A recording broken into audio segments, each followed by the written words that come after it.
Hello, my friends. It's another episode of Braw Cast. If you have never watched Braw Cast before and you're wondering, what is this? Is this just all about beards, or is this just all about beard models, or what is it? Well, I can tell you now, this is your first time ever watching.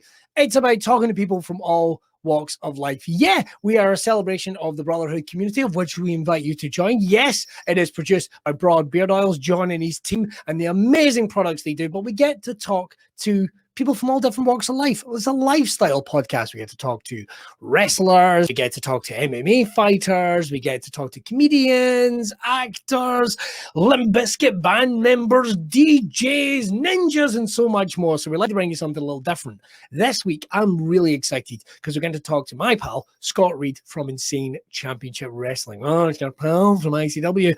The reason why I'm excited about this, I've known Scott 6-7 years. His involvement at ICW is kind of similar to mine, because what happened was it talks about his journey from being a fan, having his passion for pro wrestling reignited by ICW. That's right, a creation, something created right here in Scotland by fans, people that had a passion, that wanted to really work and reinvent something, along with Mark Dallas and the rest of his teams and the athletes that they had. Scott talks about from being a fan to getting involved with the production side, editing, have to go up and down the roads, pulling all-nighters, editing TV for a show that we were doing the next day, to going all the way in the bright lights to the hydro, producing huge events right here in Scotland, to producing a weekly TV show on the WWE Network, which is like the Netflix, if you like, of pro wrestling. It's a journey about passion. It's a podcast about passion. So whether or not you're into wrestling or not, it really shows you that if you put in the hard work and you work really hard,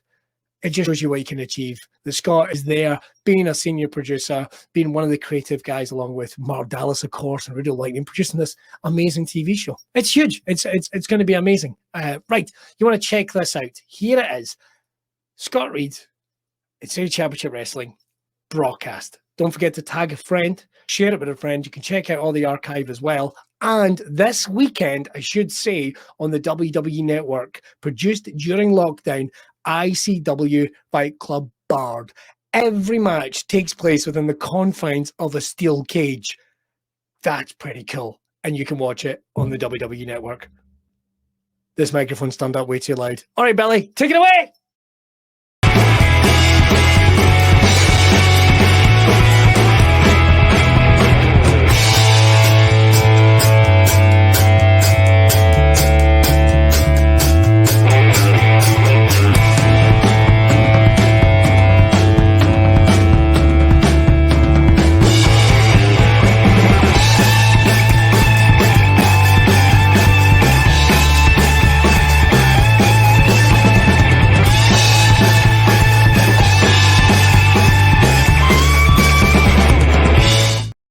How you doing, everyone? Welcome to Braw Cast. I'm Billy Kirkwood. I've got an amazing show for you tonight. If this is your first time tuning in, you're very welcome. Where the fuck have you been? But don't worry, it's going to be a great night. You are watching Braw Cast. Let me explain what happens in the show. It's produced by the premier Braw Beard Oils. They put on amazing Braw Beard products, including beard oil, combs, t-shirts, merchandise, all that type of thing. But it's not just about giant hairy men. It's just not about people living alternative lifestyle. It's an attitude podcast. It's a lifestyle podcast. We get to interview on the show some of the most interesting folk from around the world, from all different industries, from barbers to beard models to MMA fighters, ninjas. We've had legit ninjas on the show. We've had actors, comedians, athletes, all manner. And today I'm very excited because we're going down yet another amazing path. As many of you know that watch the podcast, I am a commentator for Insane Championship Wrestling. We're big wrestling fans here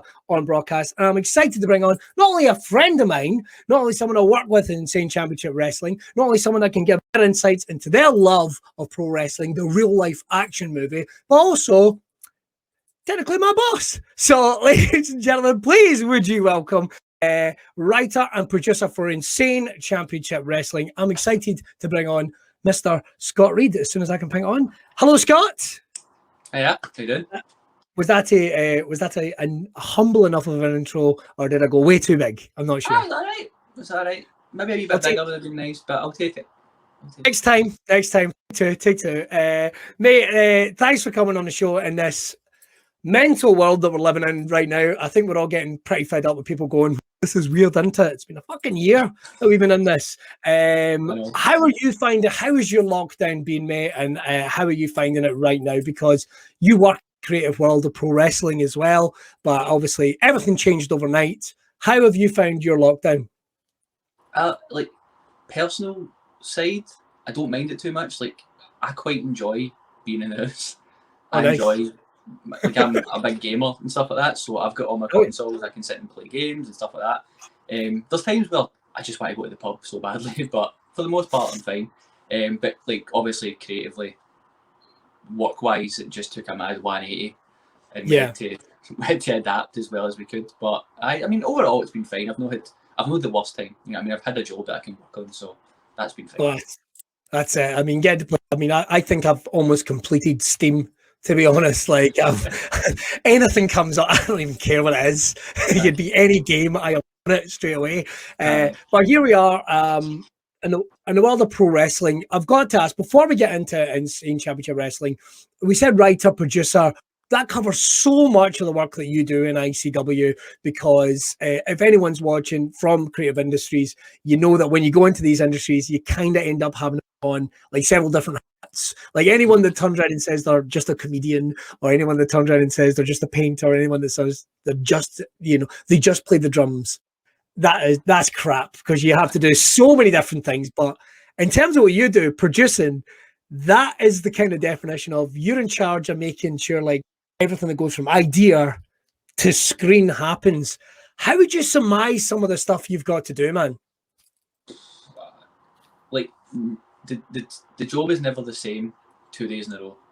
Like, you'll start with an idea, and then you'll write for however long, and then the next day you're doing videos to hype an episode that's going to go on Saturday, and then the next day you're planning for Fear and Loathing, which is 12 months away. It's just boom, boom, boom, boom, boom, constant, and then the thing you planned 2 days before, somebody phones you and say that their kneecap exploded, so you've got to take them out and change everything, and you're just like, oh my god. So it's like, producer in ICW just kind of means keeping everything moving as well as you can physically keep it moving. But yeah, it's fun. Like, I mean, it's good because, like I say, I never wake up and go, oh, this is going to be boring. Like, it'll be stressful, but it's never boring. So yeah, it's good. Because people don't give it credit. Like, you guys are doing like sporting events, like somewhere, the real life action movie, a sports based drama, whatever way you want to talk about it. But you just down for a second, like, you think of like how much work goes into a football game, but at the end of the day, the players turn up, the coaches turn up. That's not something you worry about. You've got, I don't know, Dundee versus St Mirren. Is that a game? I have no idea. Football's predetermined. So I've heard. So they've got that. But every aspect you guys have to put together. It's a live sport event, and you've got to control the narrative going through. You've got to take into consideration the fans. But you keep pushing it. Do you find that's important for the work you do? Like, you have to keep pushing the envelope. You mentioned not wanting to get bored. Is that something that's kind of self-fulfilling with yourself? You always feel like, I want to keep pushing this as far as I can. Oh yeah, like, sometimes there's certain shows that going into, like, right, I need to make this big. You know what I mean? Or like, Dallas will phone me before a certain show and go, this just needs something, and we need to kind of go a bit over the top. But sometimes it comes so naturally because like whatever I'm watching at the time, I get an idea, or like Dallas gets an idea and he phones me and stuff like that. So sometimes it just, the way the show is, like the way things are progressing towards the show, sometimes they kind of push the envelope themselves. Like, the people involved in a story, they kind of take it in their own way, and they take the ball and run with it, and they push it to a certain point, which then clicks with us to go, oh, we could do this instead, and this could. So yeah, like, you try to always keep it fresh and kind of keep it exciting and stuff like that, and then sometimes you kind of rein it back, and you can't do it for a couple of shows, and then you go, right, it's square goal season, we need to like cause a riot. You know what I mean? So sometimes, and you do things to entertain yourself as well. Like, so many times you go, I would want to see this, so I think other people would want to see it, and 9 times out of 10 you kind of pull that off. Sometimes you completely miss, but you just try and kind of, like, for me, I always look at it as like, would I want to see this on a show? Yeah. yes, then cool. Let's try and take it, and then how big can we blow it up? Like, so it's not just a moment. It's like this big giant thing, and I love that. I love just making things as big and stupid as possible. Because that's the thing. Even to go from like back to the football analogy, they put on a game that goes to the cup final. That's all taken care of. But you guys have to build the excitement. If anyone's an old school wrestling fan and watching Hulk Hogan versus the Ultimate Warrior, that just wasn't right. We're going to do Hulk Hogan Ultimate Warrior. We'll see you in 6 months.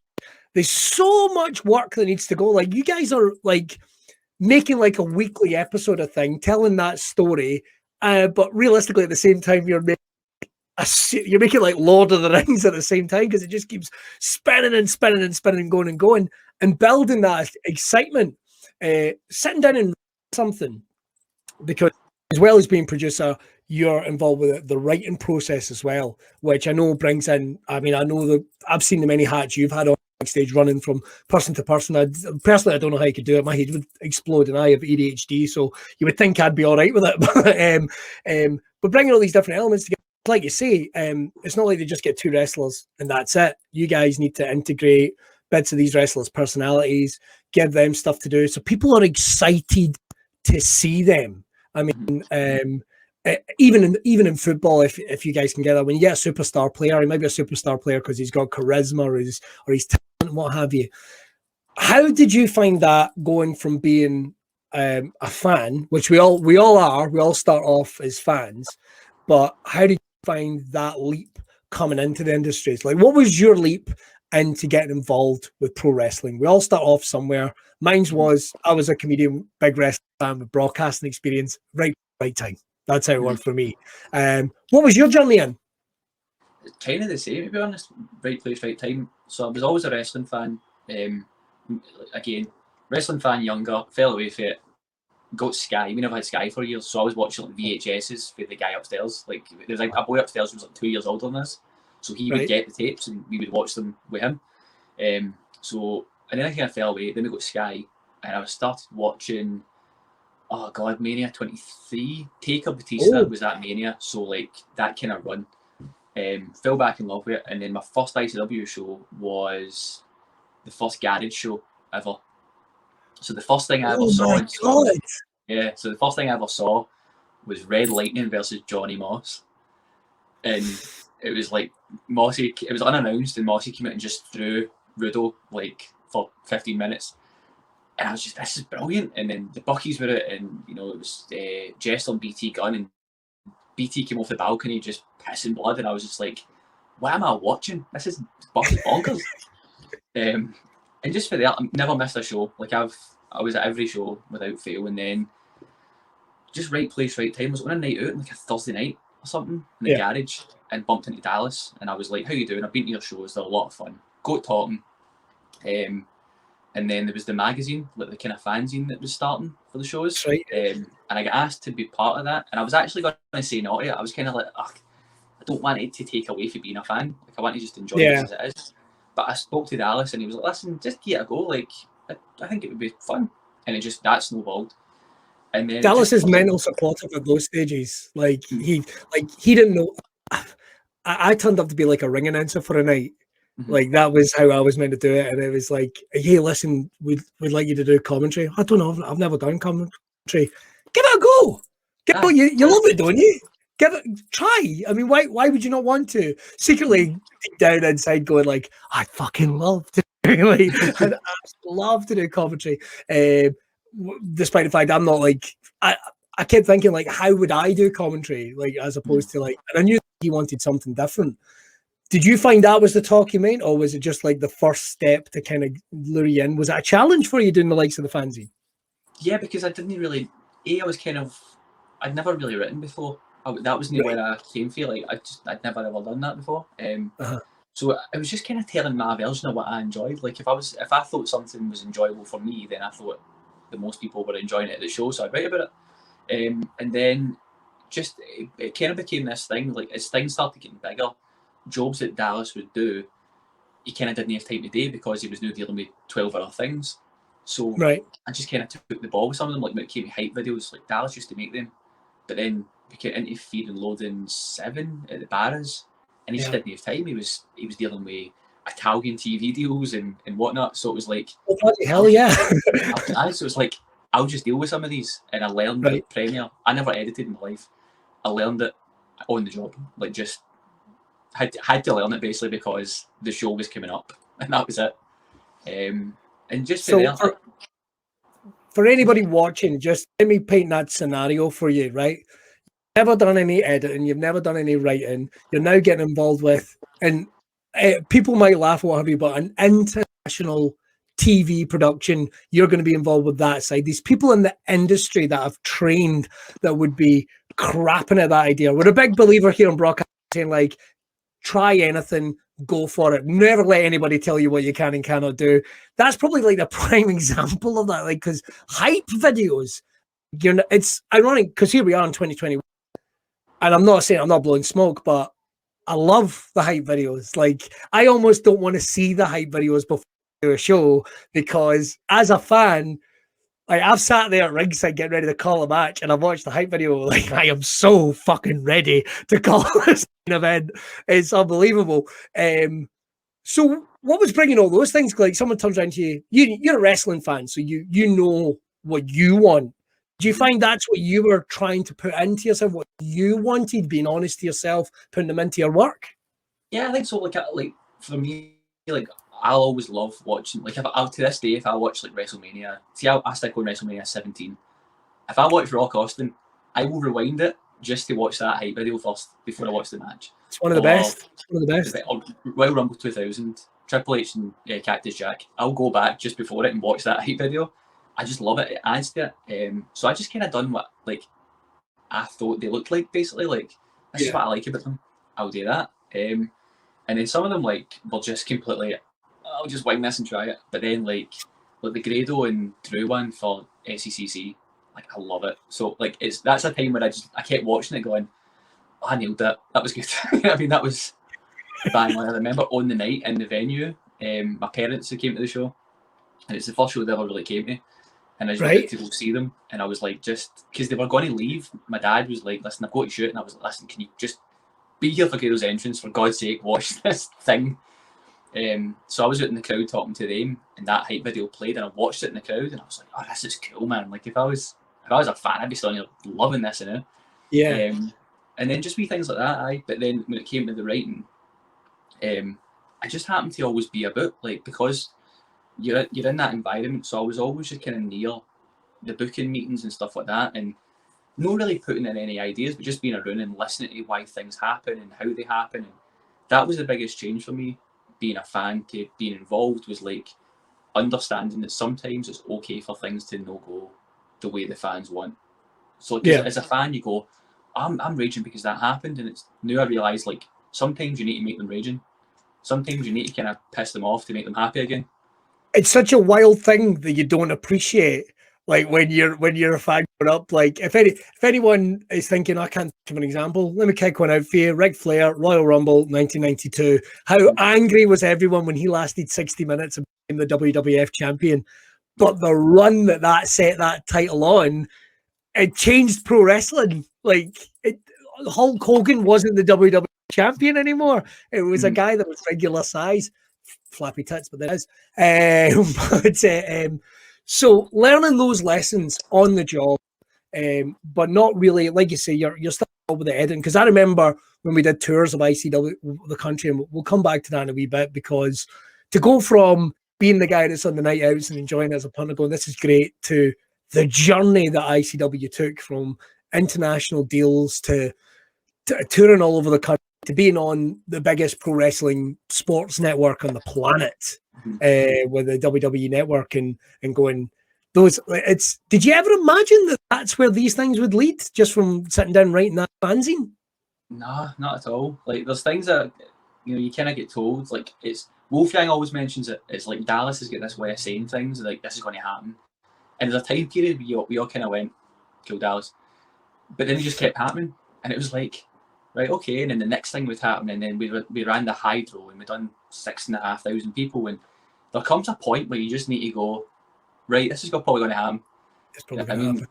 Cool, I'll hold on, because I'll drag myself along with this as long as it physically goes, because things just keep happening, and I'm happy to be proven wrong. So cool. But some of it, like the WWE Network thing, was never even like a discussion. You know what I mean? It was never a case of one day we're going to go to the network. You know, one at points it was, we will do the SECC. Okay, we will do the Hydro. But there was never really even a thought that the network would be a possibility, because it was a WWE thing. So then it happened, and it was like, oh my God, this is a bit out of left field, but cool, we'll take it. So that's been a lot of fun. It's so I like to jump about these interviews a little bit. You talked about when you sort of fell away, became a lapsed fan or whatever, and that's always the phrase of, it's like, life gets complicated. You end up, you get interested in girls, you get interested in music. Yeah, it happens. You don't have Sky.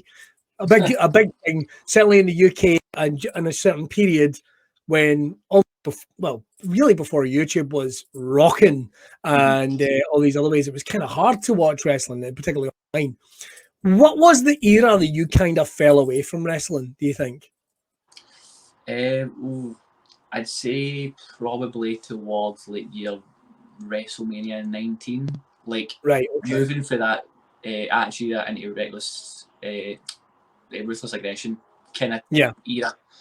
And it wasn't really for a reason. It was just like it was hard to watch, and there was no YouTube and stuff. And so like I would always see things, and I was still kind of aware of it existing, and you'd catch these things. But it was just hard for me to watch. Like I didn't have a way to do it. So but like when I was watching it, it was religious. Like if there was a tape in front of me, it was gone on, and I'd probably watch it 5 times in a week. Like it was just, this is the coolest thing I've ever seen in my life. And then I just kind of fell away, and then it was when I came back to it that I kind of discovered DCW stuff. Like the Japanese kind of deathmatch stuff. And then that kind of was a kind of happy transition into ICW, because this stuff looks kind of similar. I'll go and see that.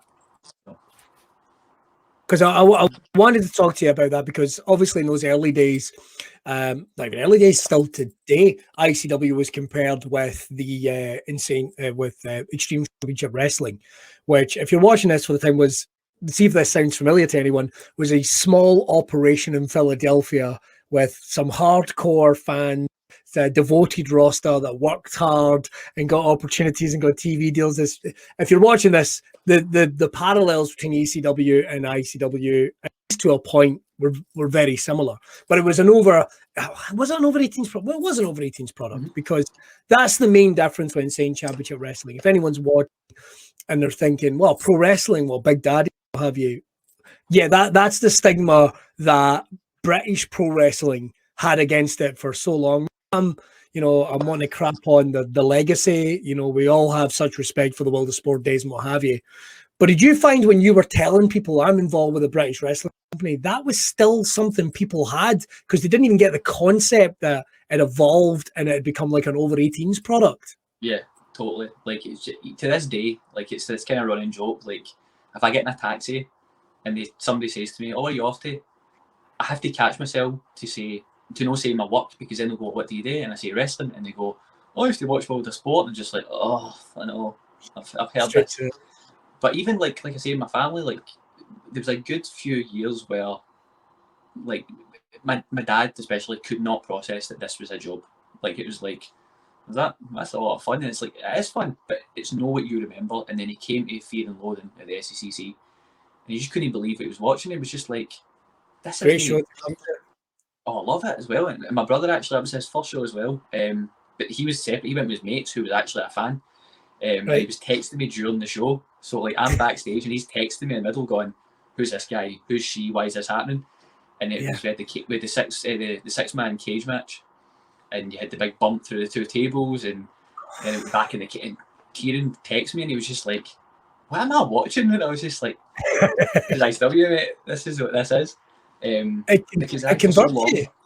It can so many people that I know, and I think that's the difference. It was a scene in Glasgow. Hey, it made us fans. I mean, I've been a WWE fan or a wrestling fan, Japanese fan for a long time, but it being an over 18s product that kind of spoke to a generation. You would get people that had turned out that had never been a wrestling fan in their life come to the ECW show watch it, and by the end of it, they're standing with a pint and a T-shirt that they have just bought and put on, and screaming like Lionheart's a fanny or whatever it's been over the years. How did that make you feel? Because I can see you talking about your dad, and I can see you talking about your brother with a big smile on your face. How do you feel about that when fans tell you that I've been converted by this? Like, this is, I'm a Laps fan. How does it make you feel? It's cool, man. Like, yeah, it's because, like I say, like sometimes you write something and you think it's cool, and you're like, right, they're going to like this. But then you do think there's probably going to be somebody here who's never seen the show. They came with their partner, they came with a pal, whatever. And you're kind of going, how does this translate? And then you go to the pub after it, and somebody bumps in. And I was at the show tonight. It was my first time, and it was brilliant. Or I seen it because of this, and it was great. And you do like it's a nice. You get a sense of pride after the show. But you get a wee bit of extra pride when you realise that somebody came for the first time and enjoyed it and had a good night. Like, that's the biggest thing. Is like, I want people to leave the show having had a good time, and especially if it's somebody who's been for the first time and this is their introduction. I want them to walk away going, I went to this thing on Sunday and it was brilliant, by the way. You need to go. So that's always cool when you hear that. It's really, really satisfying. So in terms of like, because again, anyone watching, imagine you're a musician and you're making an album, and every song needs to be a little bit different. Like some song, one song needs to be like for the kids, and the next song needs to be for the hardcore, Amish thrash metal community, because that kind of is what you guys need to do. I mean, one thing ICW has been known for through the years, and it opens the doors and people come in and they enjoy it, has been the hardcore element, or I hate using the phrase hardcore because it feels so dated now, but even though it isn't, that extreme type, or the insanity that we're into with the, I mean, we've just had the King's Insanity matches, and recently, and we've had the cage matches. How do you feel that's in terms of an introduction to people? How do you even put that together? I mean, you've learned all these things, being involved with, the booking meetings and learning for have you. And I know that you're a big Japanese deathmatch wrestling, which for those that don't know what that is, how would you surmise that to somebody that had no idea what that was? So weapons is always a good place to start, but like especially the Japanese stuff, it's pushing the envelope, a lot of it. I mean, and I think the Japanese styles it's so different, and it's hard to imagine what that is because people just think, it's just weapons. But I think there's a different presentation in the way they do things. But with deathmatch stuff, it's just like nothing's off limits. And I love all that. And I think especially for a new fan coming in, it's like watching the Avengers. If you've never seen a movie before and you watch the Avengers, you get buildings blowing up, you've got people fighting in the streets. It's everything's in your face and exploding. And that's the same with deathmatch stuff. Like, if you don't understand the intricacies of technical wrestling, or you don't really get the psychology of a tag match, every human being in the world can watch a deathmatch and go, that's barbed wire. That's going to hurt. I mean, so I think it's like an exciting thing for people to see, especially as a new fan. But putting that together is always really kind of, I enjoy that because, like with Jester, for instance, Jester and me have both got that same love of that kind of 90s FMW, Terry Funk, Cactus Jack stuff. We watch it all the time. So he's on the same boat with me, and especially when he's the guy who was the kind of figurehead of that division, so to speak. He kind of knows what we as a company want, and we're always on the same page with a lot of stuff as well. So I enjoy that because that's a time I can really, with our talent, really get into the nitty gritty of this new thing we could do and mapping a match out like that. But especially as well with somebody like him, I don't need to really say much to him. Like, I can trust that he knows what he's doing with that. You know what I mean? He's been about long enough. I'm not going to tell him how to wrestle because I can't wrestle. So he knows what he's doing, and I think that's something that we've been good with. Is we've had talent who are still young and healthy and can work. But they're all kind of veterans. Like, they all started when they were 15. Now they're 30. But they're still young and they can go. So you can we're lucky that we've got talent who can do that we don't need to try and direct them too much. It's like, okay, here's your platform, here's your kind of blueprint, you fill in the blanks. And I think that's what makes ICW good, is like, you're not overproducing people. You've got talent, you can just kind of point in the right direction, but 100% trust that they know what they're doing, and they can fill in the blanks really, really well. So I'm kind of lucky with a roster like that. It's a collaboration, because I know that you guys have the interactions, of course, but I know I've seen you guys with talented. There's a real collaborative process, even though you guys are writing and you're guiding, as you would say, you're directing, but there's a real collaboration with the roster, because you said it there with Jester. To anyone that might not understand the barbed wire and what have you, the storytelling, the arc that needs to be done in the ring is just the same as a regular wrestling match. And when it's not done right, it's awful. So you need it to be done really well. I mean, how many death matches you could have the spectacle of, it's a glass match or something like that. But if there's no story to it, if you don't care about either of those people, that's one of the biggest things. Is that a big thing for you, making people care about the wrestlers and care about the storyline? Because otherwise, it's just not a thing, is it? Yeah, for me, like it's one of the most. It's one of, if not the most important thing, is there's so many wrestlers right now on different levels in the UK, but so many of them are just, they're still young and they know how to wrestle, but they don't really have a character. Yeah, that doesn't interest me really. I'll be honest. I want people who look a bit different, or sound a bit different, or work a bit different, like just something some people to latch onto that's either relatable or so over the top that you can't ignore it. You know what I mean? Like you've got, so like I say, Jester, you get BT Gunn, who's got, he's sometimes get the mask and stuff, and it's very dark and mental. But then you've got like in the current show is Craig Anthony. He's a guy you can kind of latch onto. Craig is like, he's quite relatable. He's not kind of age human as well, so he seems to be there's as long as there's something there for people to latch onto character wise, they'll care about the most basic match. Whereas I think sometimes a lot of people put so much focus on the match, like doing as many moves as humanly possible, that they don't really make people care about why the moves are happening. So for me, like I like people to give a shit about the people they're involved with, basically. Do you think it's like a little bit of old school, new school? Because these are things like, I mean, you do hear people are going to not be maybe exactly sure what I'm talking about, but even in the Americas and what have you, you would get like the old Tennessee, Memphis, what have you, where it was so character based and so heated. It was so much storytelling, but when it came to match time, the place would be white hot, and that came from, and I'm not criticizing if anybody that this is the way they do it, from letting the talents breathe and letting the and just being able to rub the edges off when they need to get rubbed off. Is that something you try and bring into it too? Because even though wrestling companies around the world will do, produce a TV show, this is how it's going to be, this is the script you're going to say, and that was how it was for a lot of time in pro wrestling. Didn't you find as a viewer that there was lots of pro wrestling that it was almost overproduced? Do you think that just sucks the life out of it? Yeah, there's no realism, so to speak. Like you can tell when somebody's rhyming off a script, and sometimes like an example is like Adam Cole.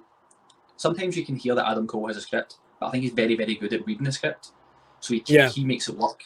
There's some people who just can't do that. Some people sound like robots when they're saying something kind of bullet point for bullet point or word for word. But some people need it, don't get me wrong. There's people who come in and they're still very young in their career, and they know, I've never cut a promo before, so you kind of take them by the hand and you lead them through it.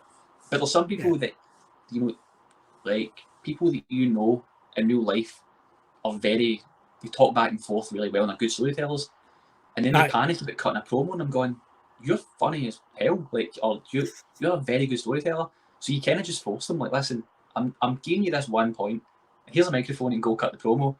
And you can see the panic going, oh my God. And then they go out and they cut a stormer, like an absolute screamer. Like, I'm sure she won't mind me saying it, but like Kaylee Ray can panic about so many things. And I'm like, Kaylee, you're amazing. Like, you're top 5 in the conversation, top 5 best female wrestler in the world. And she panics, and then she goes out and she storms it, and she'll always come back and go, I was all right with it, and I'm like, I told you it would be fine. You know what I mean, you're great, Kaylee. But sometimes people just get. I think some places have maybe got people too accustomed to being overproduced that then they come into an environment like ICW where they'll know and they go, oh, okay, wow, I can be myself. That's cool. Just go for it. Aye, totally. And do you think that's one of the big things? Because there's so like we've seen some amazing talents come through Insane Championship Wrestling, and they fall in love with it. There's no two ways about it. We've had like veterans coming in, we've had new names, guys on the road to stardom, maybe on bigger platforms like WWE just now. But is that satisfying for you when you see guys like a vet like Rhino, who I think would come and wrestle for ICW tomorrow if he could? Just fall in love with it all. I remember I took him to an Asda, and it got to the point where he wouldn't leave me the fuck alone. Mate, just buy your stuff and go. Is that satisfying for you that not only and it's not a scuttlebutt, we're a family behind that curtain. People just the energy behind the curtain is as much as the energy in front of the curtain. Aye, I think it's really, really cool. I love when stuff like that happens. It's cool when people come in who've never been there. Like, say, Rhino. Rhino's so cool, and he kind of always wanted to go a wee bit the extra mile. Paul London, just any opportunity Paul got to be there, Paul was there. Trying to think, Sabu. When you think about the amount of places that guy has worked, so many places for so many years, and he still goes, I'll come to SW, and it's cool. Then it's also cool when people who were in ICW leave and they kind of fight to come back. Like, obviously Drew came back for his Hall of Fame thing, which was really, really cool. Very cool. Then, Never happened to him. I know. Who knows? But even then, into Fear and Loathing, what was it, 11? The last one at the Hydro. Drew was checking in with us. Now, bear in mind at this point, Drew is due to fight. Oh, I can't even remember what he was doing, but he was getting into something big, and it was like, Drew, you don't need to be phoning and texting to ask how Fear and Loathing's going. Like, you're busy. You know what I mean? But he's still like, to him, it's this important thing.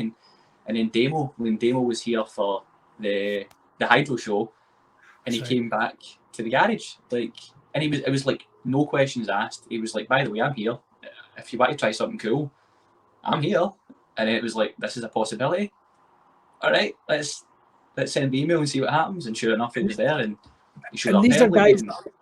These are guys that wrestle in front of 80,000 people on major TV networks, but they still want to come back. I've always thought that's awesome. I've always thought that's really awesome. Right, we got to talk about a couple of things. There's so much, Scott. We could probably do this like 10 times over, but there's so much we got in about. I noticed the comic book art in the background. Is that comic book art on the wall? What is that? That's a Spider-Man art. It's like a limited edition one. I got this years ago. My uncle got me this in America, like when I was 10. One of the only bits of artwork in my house that I have. All right, okay, fair enough. I think I've got a wooden deer that I bought from a stall in the middle of the Royal Mile. I'll be honest, I get the feeling it's stolen from a pub, but fuck it, I like it. That's it. I've got all my other things. The reason I say is because I know you're a big fan of so many different things. We have a shared love of horror. I know, which and it's interesting that you talked about the Japanese deathmatch side of things. Now, you got to go to Japan, which I am unbelievably jealous about to this day, but it's fine because I'm going to go to Japan one day without my family and just have an amazing time. It's going to be wonderful. But for people that don't understand, maybe outside the wrestling world, going to see wrestling in Japan, what would you liken it to? Is it kind of like for a football fan to go and watch, a UK football fan to go and watch a cup final in Italy? What did that mean to you? Because I knew it was a trip, and I knew you weren't a guy that was a fan of planes at one point, but you managed to get through that. What did that mean to you to go to Japan and check that stuff out, being in the industry? Yeah, it was the coolest. I'd wanted to go to Japan since I was about 5, and it was just it was kind of being who I am and where I came from. Yeah, our biggest holiday we ever had was like Spain once, so we never had extravagant American holidays. So Japan was always like unattainable for me. And as I grew up, I just told myself that, like, I'm never going to go there. And then it came about that I went. And it was, I got to the Tokyo Dome.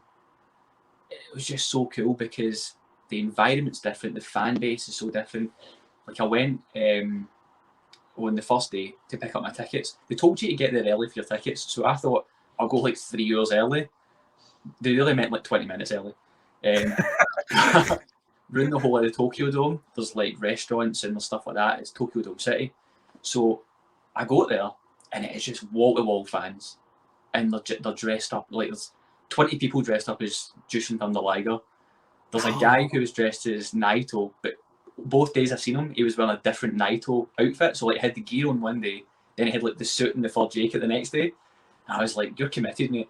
There was an Okada, there was about 45 Nakimuras. So it was really cool. And then you go inside and you've seen, everybody's watched Wrestle Kingdom as a Japanese fan, you see that camera shot. And I walked in and it was in front of me and I was like, my God, this is insane. And it was, the atmosphere is different. The show, they're a lot quieter and they react differently to things. And it was a different experience altogether for watching wrestling than I've ever had. But it was amazing. It was so, so cool. But it's almost like, from what I've seen of Japan's sort of wrestling fan culture, and I know it's probably going to be the same with music and movies and what have you, but it's like a real life Comic-Con, but it's everywhere. Yeah. Like it's that buzz you get at a Comic-Con is in every shop you would go into. Like, they have dedicated wrestling shop, dedicated gaming shops. The gaming shops make me sick to my stomach, man. I want to go in them so bad. It's unbelievable. I've got to select. I couldn't, like, I'd come back with a house. Do you know what I mean? We've got to sell the house. I've made a terrible mistake. But did you learn stuff from being over there as a wrestler? Did you bring anything back? I didn't really catch too much indie stuff, to be honest, because I was kind of dotted about. Like, I went to Kyoto for 2 days and stuff like that, so I didn't catch as much as I'd like to have seen. But there's stuff that I love from just watching it here that I thought would work. Like the Lionheart League, like, I make no shame about it. When we wrote the Lionheart League, that was me basically going, I love the G1 Climax. I love it. How can we do a version of that? And especially at the time when we were taping the shows, we had to do the bubble system and we had to have certain amount of people in at a time. And it was the most perfect fit. Like, okay, I can only have 4 people in at a time. Let's do some blocks. They'll all wrestle each other. It couldn't have been a more perfect fit for the current climate of taping shows. And it was just, that literally came from the G1 Climax. Like, I love that whole, anything can change at a given second in this tournament. Yeah. So let's try that. Well, that brings us very nicely to, obviously, from pre-COVID times, you're not only producing a live show, which you want to be entertaining for the 500-600 people that are out there watching, but you're also making a TV show, which no Hollywood executive would ever do, because that's like the crazy thing to like try. That's like trying to do a concert and doing a film at the same time with no one noticing. You know, it's the craziest thing. But now here we are. You've almost gone straight into making just dedicated TV show, which is effectively what it is, just because we're not doing live events. The amount of planning and stuff that must have gone in to make that a reality, because even though there were companies around the world, WWE, AEW, Impact, it hadn't been done in Scotland. It hadn't been done in the UK at that time. How did you guys approach that? Like, what did you do? What made it different from a regular ICW show to, say, what we're doing now, the new era of ICW Fight Club on the WWE Network? I mean, a big benefit we had was that WWE and AEW had done it. So at first, you basically get told there's no shows. So at this point, you just start to go, right, well, and of course it's mental saying this now, but like in March, you're going, right, Shugs will still happen in July. It's far enough away. But at the time, you thought that. So there was never really a conversation about the closed door stuff. And then as things started to roll on, that became a reality. And then WrestleMania happened and there was a closed, and you watch it and you go, oh, this isn't as bad as you think it would be. Like, this is still quite engaging. So that's kind of about the point that it became a possibility. Like, right, we could potentially do this. We're also very lucky we got the Asylum. A lot of companies don't have a place where they have a base that they can stick a ring in with lights and a stage and stuff. So that worked nicely, but it was more just at the time we kind of seen how it could be done. Yeah. But then obviously you got to take into account COVID protocols and all that stuff. So that was the biggest thing, was probably learning to book bulks of stuff, while also you can't have more than X amount of people in the building at a time. Yeah. So you kind of had to adapt to that. And like I say, Lionheart League covered us for so long because if you're literally 4 guys in a block, boom, that's you. They're covered with 8 guys. So that was helpful to then allow us to get into the tapings and go, right, this doesn't work, this does work, let's try this instead. It's been hard. It's been a nightmare sometimes, but it's been a good learning curve as well. So that's the thing, even with all these steps you've got to take, you're still trying to be creative in the middle of it. You know, you're still trying to find like interesting ideas, because at the end of the day, a football match is a football match. You know, that's one thing, but you guys have to tell a story, engage the fans, give them something new, take them by the hand. Well, because the cool thing is we might as well talk about it, but the wrestling community is pretty close knit, and even the fan community. I mean, I'm a fan. I miss live shows with all my heart. You know, I wish we could open back up and head out tomorrow.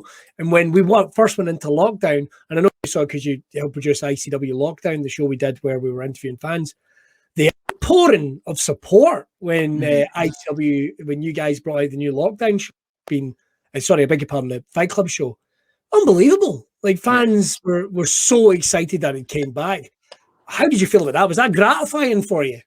Aye, especially because like it was just mental, like how the whole network thing happened, because it was obviously in the works for so bloody long. Yeah. And then it finally happens, but they're showing old stuff because we're in a lockdown and we can't tape new stuff. So then you're kind of going, you know, are people watching old stuff? Have people seen this before? And of course there's new fans watching it because it's the network and there's 1 million plus people in it. But it was cool to launch, but it felt like we kind of done a half launch. And then the chance to make new stuff was like brilliant, right? People watch new things, they want something new to see. But then we taped it for, we taped how many episodes we'd done. But you're so in it so fast and you're just powering through stuff that then you start to go, is this good? is this engaging? Is it ICW? So then when it started and people were like, oh, this is cool, and they were really, really happy with it, that was a nice, like, satisfying moment of, oh, thank God, like, this wasn't terrible. You know what I mean? And like, it could have, if we didn't have the talent that we had on board, it could have went a completely different way. But we had talent who were still here, who could work for this, who then, right, we need to fill in the blanks with some younger talent. We've got coaches, so we can go, right, who's good for this school and that school, and they offered their kind of help with bringing new talent in. And we're very lucky that we got some brand new talent who are brilliant. Like, so many guys who, like Dallas said it before, like, we were lucky if we got 1 or 2, and we got like 10. You know what I mean? There was so many people, you just went. These guys on that lineup, and I'm not just blowing smoke because I work for the company, but these guys on that lineup that I got to see the first time in that type of environment, and I was like, oh, I'm almost thankful travel restrictions are on, because it's like suddenly finding a Premier Leaguer, you know what I mean? Like a striker, and going, holy shit, we've just found like the next like Ali McCoy or Henrik Larsson. I make sure to cover both sides of the divide. I don't want to hate me, as I always get them. But talking about that, you said about the pouring of support. I pretty much imagine over the years you've had to develop a pretty thick skin in terms of criticism, because wrestling fans are probably, outside of football, are probably the most outspoken fan base on the planet. Double point question. First of all, how did you develop that thick skin? And any horror stories from the start, or ones that you'd love to showcase now? If those people were what, fuck them. Feel free. Any ones you'd like to take us through developing that thick skin and how you went with it? You kind of just, I mean, of course, the first time you do something that gets criticised, you read it and you go, oh my God, my life's over, this is terrible. But But thankfully, the people being about at that point who kind of dealt with it, so they were always like, listen, it's not a big deal. It's one guy or one girl on Twitter. It's not a big deal.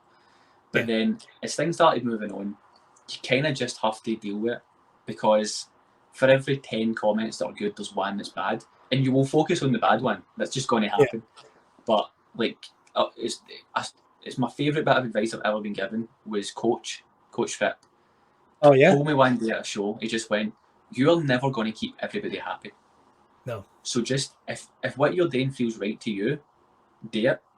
And if it keeps 20 people happy, cool. If it keeps 200 people happy, cool. But at least you've done what you thought was right at the time. So I've kind of always tried to stick to that. But sometimes you see something, even to this day, I see something and just go, oh, I've got to put my phone down because I'm going to end up doing something. You know what I mean? And you want to tell people, go, some go sell and set fire to your house. You want to let them have it. And I've always kind of tried to remind myself that 90% of things that people say online, they'll never say it in your face.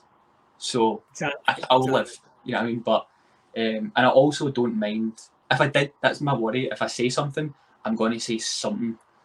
I don't have a problem going, you're a bam, and I'll tell you exactly why. But I'd rather just know, for the sake of my own career, I'll just put my phone down. But and it's always the big shows you notice it most. And talent are the same. Like, you have a show at a Fear and Loathing 9, in front of 6,500 people. You come back, you're buzzing, and then you see one cheeky comment online, and you're just like, how dare they? Yeah. I get it as well. You do the show, you think it's gone brilliant, and one person criticises one thing, and you're just like, I'm going to think about this for a week. It brings you down, like because you get a buzz after a show. It'd be like somebody having a brilliant wedding, and then somebody phoning them up to go, just so you know, I thought you were a fat hen, but listen, enjoy married life. You're just like, oh, cool. And you would let it get to you, but no, I think, Coach, that's advice to give to anybody. Do what you believe is right, and you'll always feel the benefits of it. Right, couple of other quick ones first of all, and then we'll let you get on. But right, got to ask you about this. Who's your go-to guys in pro wrestling? They don't need to be the guys, like your top, but who are your favorites in pro wrestling, both in and out of ICW? So you can give me a bunch of names, but in pro wrestling, who's like your guys? I mean, outside ICW, like my all-time favorite's Undertaker. I think he's never been unreliable, and I think that's a big thing. Like, he's no Ric Flair, he's no Shawn Michaels. He was never, like, I love him, but he was never the greatest in-ring performer. Yeah. But as far as an all-round package, like, that gong hit for 30 years, and every time it hit, place would go absolutely mental. Yes. Mick Foley, I've actually probably seen more Mick Foley matches than Undertaker matches, if I'm honest. Just because he was so unpredictable, there was nothing he wouldn't do. Yeah. And he would do the biggest thing on the smallest show, and it would just go anywhere. So I've always enjoyed that. And the biggest sweetheart you could ever meet in your life. So cool, man. He was brilliant. Like him, Taker's actually like the coolest guy on the planet. It's like, I want to take her to be my big brother. Like, he's just... Watching the documentary is really cool when you see him like kind of just cracking jokes and stuff, and I'm like, man, you're cool as fuck. What? What? Who else? Onita. I love Onita. And for years I'd never heard of him, and it was Sabu had mentioned him at a show. Sabu was talking about barbed wire matches, and he said that Onita had taught him how to do something. Yeah. And I was like, I've never heard of this guy. And I can't remember who popped. It might have been Dallas popped for the name Onita. Like, oh, I love him. And I was like, I'm going to watch this guy. And he's just like, when I was in Japan, this is true. So Onita is known for just cutting about pubs in Kabukicho in Shinjuku. So it's just this known thing that you might bump into Onita on a night out in Tokyo. So I made it my mission, like, I have to bump into Onita in the pub.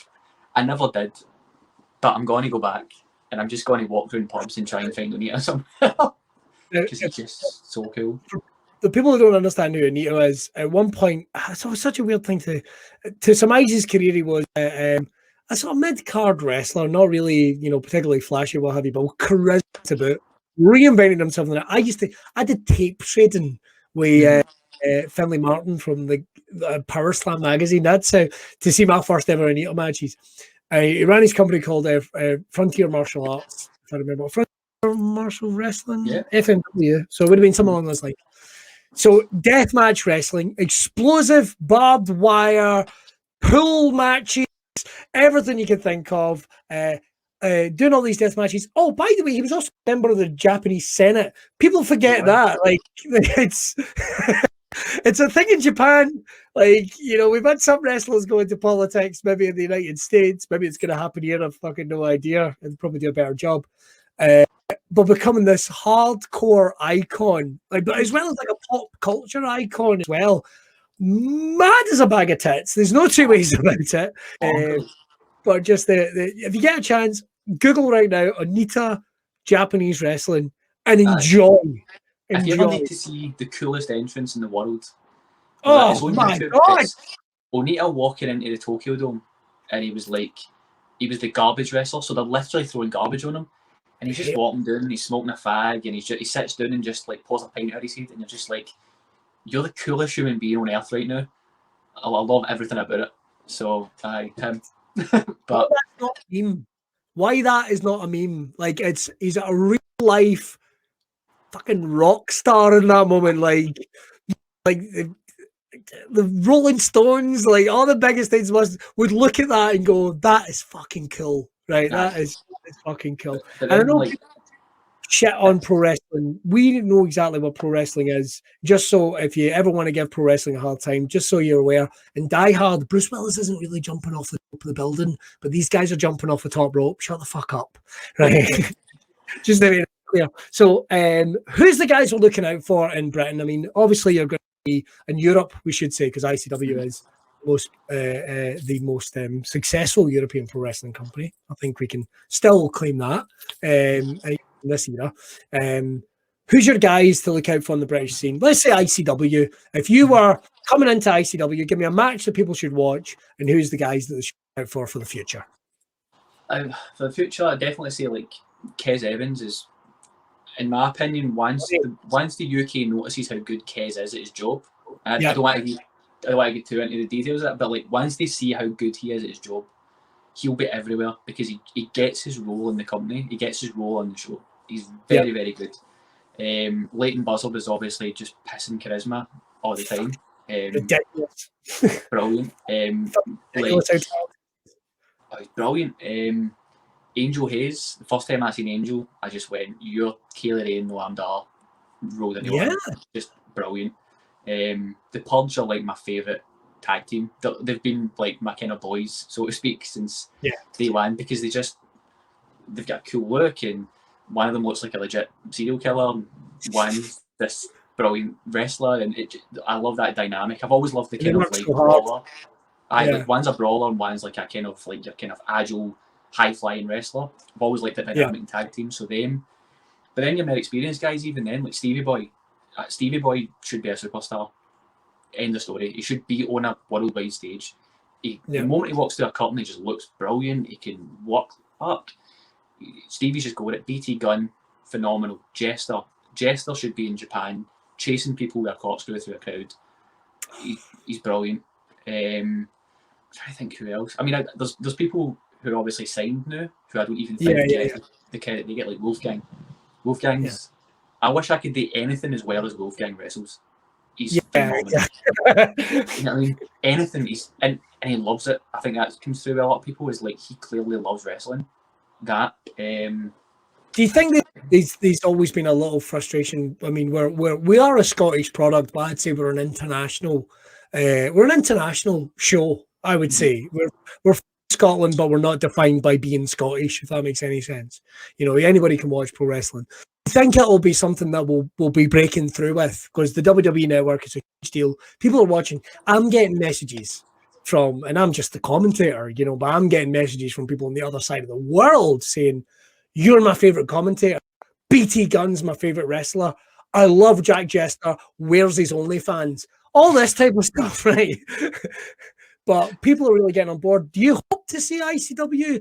I mean, we don't want to see anybody leave, but do you think it's time? Because even though the UK has always done well and Scottish guys are breaking through, do you think it's time that we're going to smash through that glass ceiling?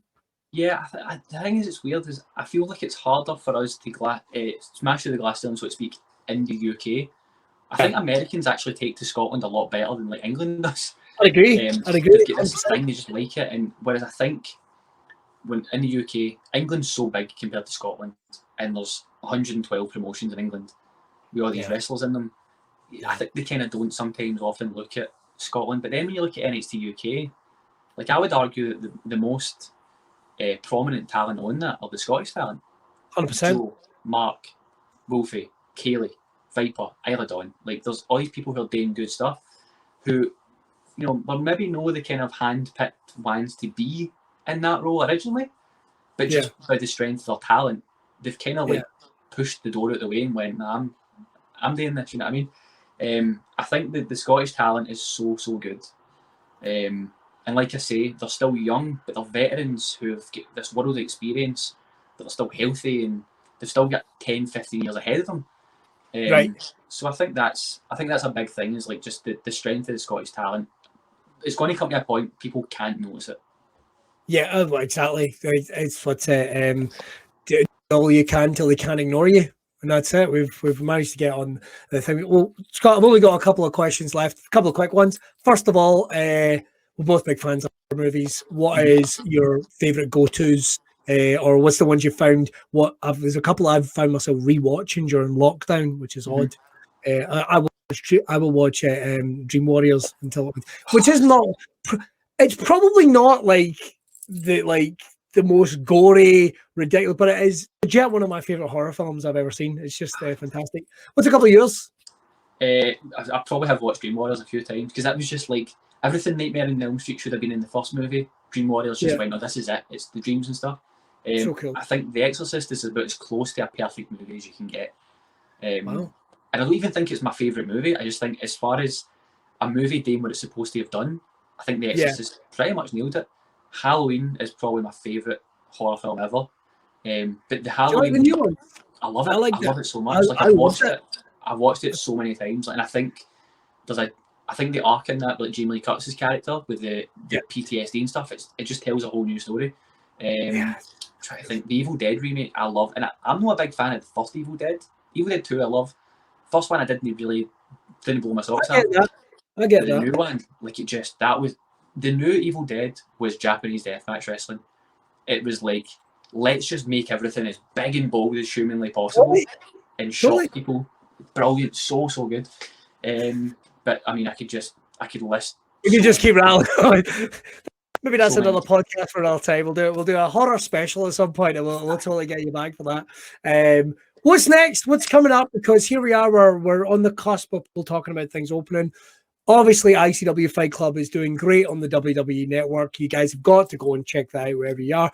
If you're not into wrestling, that's understandable. All we've got to say is you give everything a chance. I guarantee you'll see something you like with ICW. That's always the way I put it to everyone.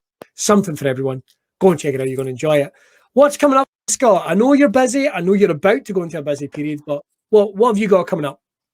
Well, on the network, there's Bard, ICW Bard. So it's like every match is going to be inside a steel cage. So that's something we've never done. We've not released how the set looks, but it looks really, really cool. Well, the day I walked in, I was just like, oh, this is banging. Obviously, if stuff's starting to open up, we're kind of trying to not get ahead of ourselves, because this got spoken about last year and people did get ahead of themselves. We kind of waited, and lo and behold, we're still here. But obviously, if things go the right way, July was supposed to be Shug's house party, so fingers crossed, Shug's could happen. But that is so open to everything changing. It's hard to plan right now. It really, really is. We can all be optimistic but pessimistic. So I mean, we're trying not to get too ahead of ourselves, but like that, obviously the network is just going to keep going with new content and get some new stuff out there. But the kind of focus is just to get a crowd in again. Like, I miss it so much. There's nothing like show day, like with a crowd. The tapings are cool once we edit them together, but it's not as exciting on the day. It is very regimented and stuff like that. Whereas the day of a show, like, I want that buzz so badly. Just getting to the venue and starting the day, and I love it. It's the best. So that really, I just forging ahead until crowds start coming back, and then balls to the wall, really. You know, my biggest fear about crowds coming back is crying. It's my biggest fear. Just can't take it and just start crying. I'm so sorry. I'm just happy. I'm genuinely getting anxiety about how, like, the first stand-up gig I did, the first ECW show, hit the ring and just start bawling. Like, I'm not being ready for it. Final thing we've got to say is everyone's in lockdown. People are still interested. The desire to be, the love of pro wrestling hasn't gone anywhere. It's probably burning brighter than it ever has. We've still got a generation of people that are looking to get into pro wrestling without giving away any of the nitty-gritties or the tricks. What would be the advice you would give to someone that is looking to maybe either take a creative role or get into pro wrestling? Is there an attitude thing, or is it something they could do that they can mull over in the meantime before their opportunity comes about? What's the advice you would give to someone? Right now, especially if you want to become like a wrestler, is get yourself so in shape, because right now, wrestling is all about, like, so many people are in fantastic shape. Yeah. Coming in and not being that you're kind of like peak fitness, it's hard to stand out because so many people focus on, you know, CrossFit guys and stuff like that now. So that's such an important thing. When it comes to creative, I wish I had the answer because I've done it, but I don't really know what the answer is. I'm kind of. There isn't really like a way. It's not like a course you can do, is there? Nah, not really. You just kind of right place, right time. Like, make yourself open to things. If somebody offers you the chance to try something, do it. Don't knock something back because you're worried about it, because you don't think you'll be good at it, because nobody's good at anything the first time they do it, unless it's a very rare occasion. So if you get the chance to go to a show and try something and help out and do it, cool, do it. You know, give yourself a chance, because you might just fall in love with it, and it might present a chance to do something else. So, just be open to things. Sounds solid.